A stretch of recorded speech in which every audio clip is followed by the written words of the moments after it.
really symbolic move. The lights of the Eiffel Tower have been dimmed to remember journalists around the world who've been killed. Today has been declared the International Day to End Impunity for crimes against journalists. Since the beginning of the year, nearly 100 reporters have been killed. Most of them were not in conflict zones. The recent killing of Saudi journalist Jamal Khashoggi is one of the most recent cases to be highlighted.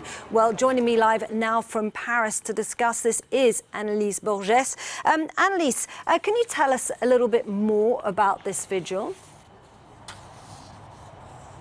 Well, it was a somber moment, Isabel, while that minute of silence was held, while the Eiffel Tower's lights were switched off. A group of members of the French NGO Reporters Without Borders held posters with photographs of murdered journalists, including, of course, a photograph of Jamal Khashoggi, whose disappearance exactly a month ago has shocked the entire industry and the entire world. Of course, those gathering here in Paris last night once again demanding the whole truth on what happened to the former Washington Post columnist. One of his former colleagues was at that vigil last night and said that she hoped his death served a purpose. She hoped that his death served as a warning that much more needs to be done to protect journalists.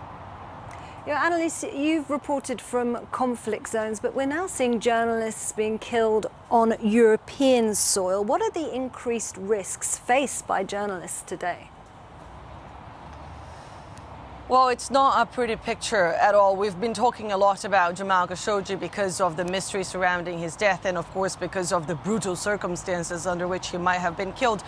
But according to UNESCO, 86 journalists have been killed so far this year. Between 2006 and 2017, over 1,000 were killed. That's an average of a journalist killed every 4 days. And in 90% of the cases, the perpetrators go unpunished. And so the UN has put together a panel of human rights experts, and they have been calling on accountability so that the perpetrators are brought to justice, because impunity, according to this panel, only triggers even more violence, even more attacks. And in a world where the relationship between certain governments and the press is worse than hostile, where journalists are often accused of putting out fake news every time the truth hurts power. Well, this panel has been calling on governments as well to stop inciting hatred and violence against journalists and the media, saying that